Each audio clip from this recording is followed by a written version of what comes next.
So I'm going to say play nice is equal to let go. And I'll explain why. I always understood it from my background, having grown up in Michigan. I knew where Padre was kind of getting the words from. It's part of the 10 Commandments. Remember, it's that very last one. It says, it's a Midwest edition, thou shalt play nice or get smacked type of thing. So that's kind of how I have always experienced play nice. And in the worldview of play nice, I mean, this is a general thing that we all understand should be kind of, treat another as yourself type of thing. I mean, that's what play nice ultimately means, is the primary commandment. But there's also, we look to non-religious people who we respect, and I don't think he actually wrote that on that board, but I think he was always advocating world peace, or how do we try to figure out things together, et cetera. In terms of how playing nice kind of works into the paradigm of social interactions. On a personal level, it's be nice. The next level is, can you be human? Meaning treat another human as you would yourself. And then next thing is being service. Can you be is why you're here, helping others. And then finally, there's a way of civility that's needed, which is kind of respect, an idea of, you may disagree and you may see each other in completely opposite ways, but can you still see at the core everybody has God in them? Or do we always have to make everybody an enemy? Now, if eventually it gets pretty extreme like this, you used to be civil, I am being civil, but you didn't specify which civilization. And I think one of the things that really attracted me to Ron, something out of his book here of The Healing Path of Prayer, just a little excerpt from pages 47 and 48. He has a great talk about how he sees things happening a bit in the world. Perhaps we need to rekindle our faith in miracles and rediscover the mystery in everyday life. As one author has written that he's quoting here, Kyriakos Markides, writes that one of the problems with Christianity currently, as represented by the organized religions of the various denominations, is that they've become so secularized that they've banished that which is at the core of all religions, the reality of miracles, of mystery and faith and love. Christianity was established on miracles, on spiritual phenomena. Yet today we see at one extreme a kind of intellectual religion, at the other end an entertainment religion. Neither of these represents the authentic path of Jesus. This is Ron now talking. Let your roots go deep down into God's love. But one of the great liberating developments in modern Western spirituality has been an increasing openness to other, especially Eastern traditions. Many Westerners have been attracted to various Indian, Chinese, Japanese traditions, almost certainly by their techniques of knowing God directly and intimately through meditation, yoga, chanting, and through Christianity and our work of prayer. These practices provide a kind of antidote or balance to the intellectualized approach of most Western religions. Now is a time to recognize that our Western habits or traditions are rich in spiritual practices of their own. Methods have long been buried within the mystical practices that haven't been made accessible to most Christians, Jews, or Muslims by their religious institutions. Some of the Christian methods are remarkably simple and often quite similar to the devotional practices of the early Christian lay people. A lot of ways that we learn, of course, are how to play nice comes from our family view. We're often told, when you're growing up, work hard, play nice. Please don't come to the table and complain so much. See how we can solve this together. Of course, after mom says play nice, this is kind of how we all react though. Like, wait, no, this is not, you're not fair. So I know we get this happening to us all the time, and therefore they're within family systems, discipline strategies, not punishment, the idea, but simply like consequences for choices. Choices always lead to some outcome. So if your choice is going to hurt others and not take into account the idea of playing nice and helping others, being a service of others, of actually caring about others, then what can we do to make you think about it more? What are you more attached to that then we have to give you a bit of choices in? So you're going to have to give up your free time or give up you take on extra responsibilities that, not a punishment, give you an idea of how talented you are to do so many other things. I think sometimes we get narrowed down just because we're afraid, like what Bobby and Sherry were explaining about being not perfect enough, etc. So this is really about ethics, and ethics are more than just the word ethics. It's about values.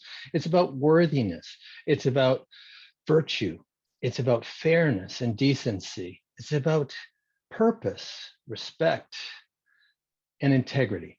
There's so many different words that can draw you in that you'll find, yeah, I really want that. I believe in that. I want that in the world. And what happens all the time is that we're often trying to be ethical or moral, but what will happen is there'll be something that comes up that tempts us to move into reaction, move into an emotional response. So sometimes when that situation comes, we'll already have a pre-validated justification like, yeah, I have the right to be angry because you were mean. So then I throw energy at you and later pretend I didn't.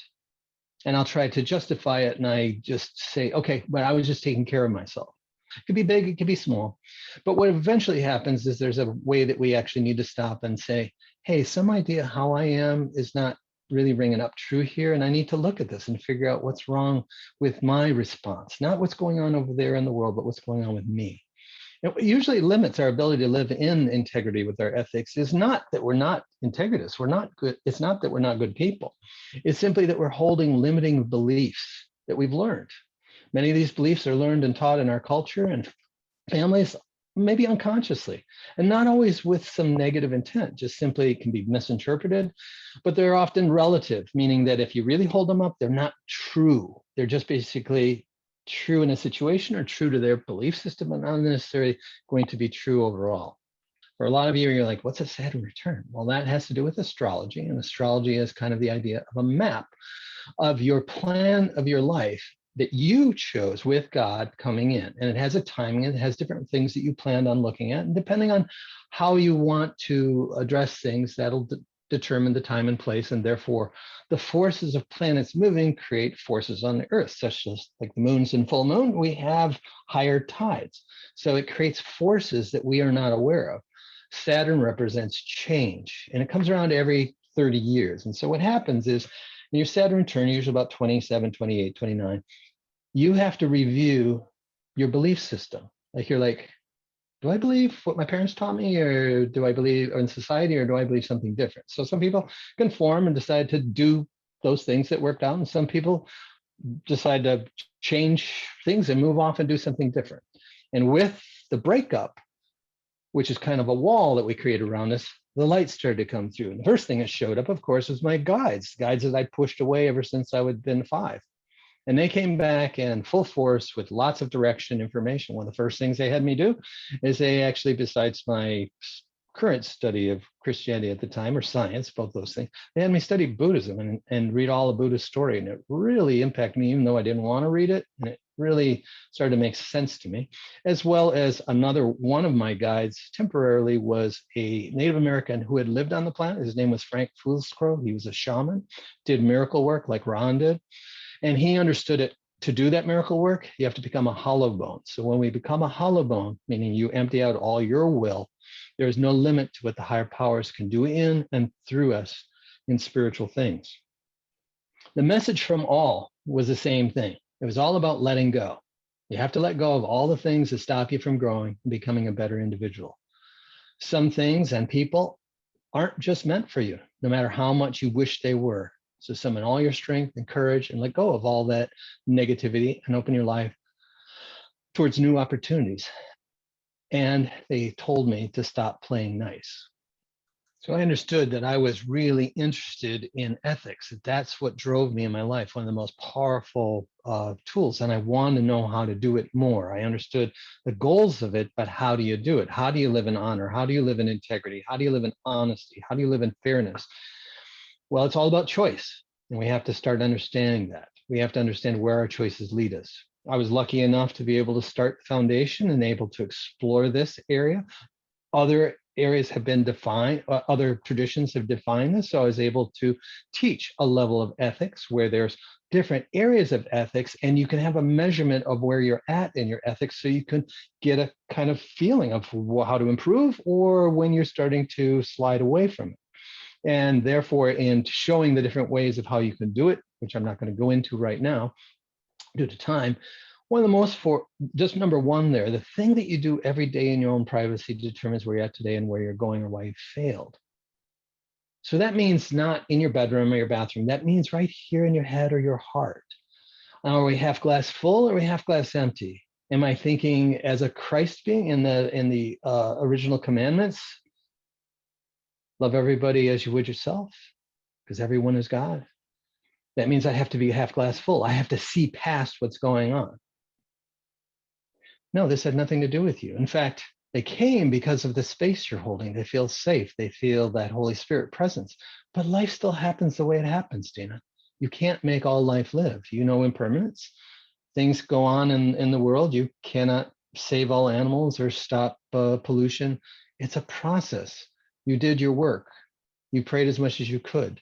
It didn't stop it. I thought, oh, well, maybe I could have called my friend who's in wild care and she could have taken them and fed them and stuff. And he said, no, we would have told you that, right?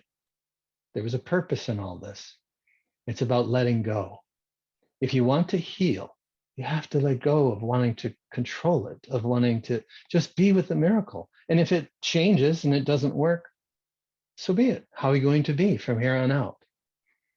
So I'm asking you today, what are you really really ready to let go of right now? Because that's where we're going next. This whole point of receiving is I have to let go of something I really regret, something I wish I could have changed, something I wish I could just do over. You have to let it go. And then what you'll be is free to receive the presence again and find the essence that we truly are.